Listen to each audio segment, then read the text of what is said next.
Paul పోలి కావలసినవి గోధుమ పిండి 3 కప్పులు, పాలు 3½ కప్పులు, ఉప్మా రవ్వ అర కప్పు, యాలకుల పొడి, కుంకుమ పువ్వు పావు చెంచా చొప్పున, పంచదార పావు కప్పు, నూనె వేయించేందుకు సరిపడా, బాదం పలుకులు చారెడు.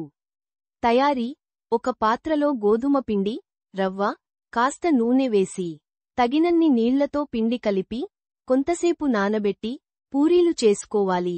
చక్కగా పొంగి, బంగారు రంగులోకి మారిన పూరీలను పక్కనుంచాలి. అడుగు మందంగా ఉన్న పాత్రలో పాలు, కుంకుమ పువ్వు వేసి మరిగించాలి. మధ్య మధ్యలో కలియ తిప్పుతుండాలి.